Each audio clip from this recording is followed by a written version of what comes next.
You're watching Morning at NTV. Good morning once again. We're glad you're still with us. For those that are just joining us, we are discussing business trends and leadership in 2022. Let me just bring you up to speed with the context of this particular discussion. The recent decade and the trends has taught us the importance of planning and expecting the worst. Henceforth, learning and unlearning to relearn again ahead of the curve to overcome the challenges in business beyond 2022. That conversation is a very technical one and business-like. For me, I am honored to have Mr. Sanjay Rugani, the Chief Executive Officer of Stanchart, to take us through these economic and business waters. Welcome to the program. Thank you, Chris. How are you today? I'm good. Glad to see you. Same here. Chief Executive Officer of Stanchart. You are 5 months on the job in Uganda. How are you finding it? Oh, Uganda has been fantastic. You know, it's a world which is very stable for us in terms of the bank. We've got a very strong leadership team. The economy is exciting because it's a bit more chaotic and it has much more opportunities also. Wait a minute. Yeah. The contradictions there. That's the fun for leadership. Chaotic, yeah? Opportunities. Correct. You know, well, the world is very unstable at the moment. Yeah. You know, we're going through a perfect storm. So much is not in our control, but yet human beings are resilient. You know, we're adapting, we're moving forward, we are growing, and that's the exciting, whilst the local terrain continues to offer us opportunity. Okay. What are the trends that you can identify as transformational in business over the last 12 months? So I think, Chris, it will be useful that we talk about what I see as trends for the future. Okay. Because we're almost coming to an end of the year. We're already so everybody wants to focus on the future. Standard Chartered Bank, as many will know, is 110 years old in Uganda. We are the oldest bank. We are one of the oldest institutions. At a particular time, we probably were the central bank in this place. And over the decades, and you talked about 1 decade, but you know, this is a century and many decades we have evolved.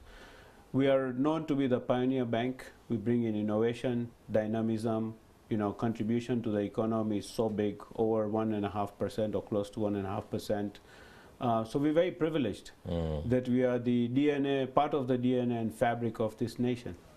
So we really understand the terrain and we are a universal bank. So now think about business in the future. You know, what are things that we see which are going to be disruptive? So what I'll do is I'll talk about the trends of business and what does it mean to leadership, you know, concurrently. That's right. So the first thing is what we talked about. You know, I think volatility, uncertainty, chaos is going to be part of our life for a long time. And 2023 is not going to be different. You know, high inflation, exchange rates, you know, will continue to fluctuate. That's right. The energy crisis will continue to be big. We've already seen the winter globally is much more bigger. It will have its implication. China gradually opening up from the pandemic, you know, because they were much more shut down. And as they have opened up, they're already seeing issues. The Russia-Ukraine war doesn't seem to stop. Issues of supply chain management are continue to, you know, impact us. And we also have issues around people and talent. You know, we're also becoming so much more political now globally. You know, leaders are becoming more self-centered. For some sense, very good, but you know, it brings its own chaos. Then there is so much more that is disruption, you know, in business. So I think, you know, that trend will continue from a business perspective. So what does it mean for leadership? One, we have to have a growth mindset, which is very important, you know, because in chaos, you have to have confidence, courage, that there is a better future, and you've got to focus on it. Second is resilience. And I think through these last few years, you know, leadership has proven that we are very resilient. We can make progress. I think the third thing is really be more human-centered. You know, ultimately it's about servant leadership. That's you know, right. you're serving the people. So that is one big trend. What else? Chris, you are talking to me in a very technologically you know, digitally driven sure, studio. no doubt about that. So digital and technology is going to continue to be very big part of our life. You know, in the bank, and as leaders, we call it the A, B, C, D, E. A is artificial intelligence. Is going to continue to grow. You know, we'll use so much more technology to give us insights, information. B is the issues around blockchain, you know. So this is going to be part of trade now, the way we do business. Gradually, the world is moving much more into it. C is cyber. And we've already seen the risks. You know, there's so much more chaos cyber can create. Whilst it's an opportunity, it has got its own chaos. That's right. D is data, data, data, data, data. You know, data, the more we use data, I mean, globally, we only use less than 0.5% of the global data. Imagine the more we use data, the value add is so much more transformative. And E is e-commerce. I mean, there's more and more people who are going to be online. So in this time, what is the leadership expectation? We've got to be agile. We've got to be adaptable. We've got to really, really, at this time, be more innovative, creative. You know, those are the things that leadership should drive. And also, we need to understand that, you know, if we do not make our business more technology-driven, we have a shelf life. So That's soon right. we will be sold off. I think, Chris, as I was walking in, I met Gertrude, amazing, dynamic lady that you guys have working here. Okay, interesting. But what it told me, and even talking to you, is, you know, workplace and talent is going to transform. Is going to transform. Allow me focus on an aspect that you included in your statement you just made: agility. Agility in business, agility in leadership. Many times within the African context, we see a lot of conservatism when it comes to decision making, where the pipeline is well set. We know the guys who make the decisions. We even know those that have the ideas. So much so that at the bottom, those that might have the ideas that are transformational do not get the opportunity to be heard, or when they are heard, their ideas are not attributed to them. And it continues to kind of deflate their ability to talk, to come through when they are needed. Yet, at the end of the bottom line for business, any idea can sprout from even the factory floor. Within the banking industry, how is this propped to ensure that there is a clear trajectory of transformational leaders right from the bottom to the top where the CEOs sit? So I think, first of all, we should acknowledge that we have a problem. And problems, these are systemic problems, culture problems. The way we have evolved, and I'm an African brother of yours coming from Tanzania. That's right. You know, the way we were taught to make decisions was so much more either community leaders or parents or in the school teachers. When you get into real workforce, it is the bosses, you know, politicians. You know, we've never been fully empowered to take decisions. We have never been fully empowered to voice our opinions. We have never been fully empowered to say it as we feel, you know. But I think the young generation is changing. And if you look at the workforce today, and you talked about the banking sector, in the banking sector now, more than 60% of our workforce is youth. I mean, Gen Z, Gen Y, you know, that's what the youth is. And they are a little bit more vocal. They like, you know, us to be more transparent. That's They right. like more engagement. They want to be more communicated to. They want to be part of the strategy. They want to voice their opinions. And that's why many of them go to social media and voice their opinions. That's right. So how are we as banking sector and leaders, you know, taking this on board?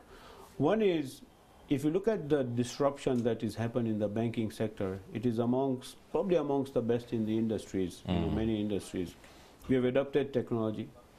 Most of the leaders are becoming more inclusive. The third thing we are doing is we are bringing in softer skills, things like emotional intelligence, which is critical, which gives you the ability to listen. So that is internal. What is happening externally? I think we have also realized that we can't do it all. That's right. You know, so we're bringing in things like alliances and partnerships to be part of the equation. So the whole concept of co-creation, collaboration is really, really starting to pick up much more. At the same time, we want to see what can we protect, because you can't, in collaboration, can't give it all. You can't give it all. So you have to maintain your IP, your brand. But at the same time, you know, it's really about conscious, you know, emotional quotient, which is important, and it's really about collaboration and co-creation. So we are in the journey, we've made progress, and the ball is rolling. Very shortly, I will want you to talk about the product portfolio and rollout, especially when you look at the clientele of the banking sector in Tanzania. What can work here, what can be improved. But before you do that, I would like to talk about diversity, because when you speak about leadership in the banking sector, diversity is a great concern. Correct. Boardrooms are inundated by men, and then the ladies, you see 1 out of 13, and then you begin to wonder, why isn't there a deliberate attempt to ensure that at the highest level of decision making there is evident and visible diversity? So I think first of all, we are talking about a problem that will not be solved like this. It's not, it can't be solved in a split of a second. And trust me, Chris, if we were going to both live 100 years, this is a discussion we'll have after 100 years also. Because it's been centuries where the world has been unequal, that we are now dealing with this big issue. That's right. But what is important is what's the role of leadership. So in Standard Chartered Bank, we have a very bold policy of diversity and inclusion. It is actually integrated in our DNA.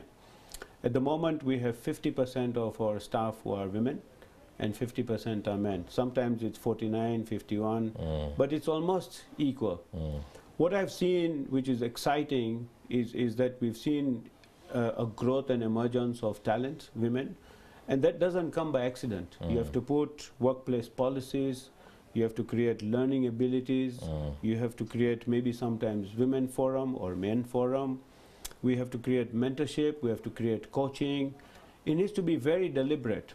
I think the other thing that links to this is, so for us, you know, if I look at my leadership team, close to 40% of my leadership team is women. You know, a lot of the talent we have exported in the market and globally. Today we have 25 Ugandans who are working abroad, and many of them are very, very strong women, you know, per se. But what I was bringing into mind is that sometimes when you don't understand why this is important, you don't give it the right attention.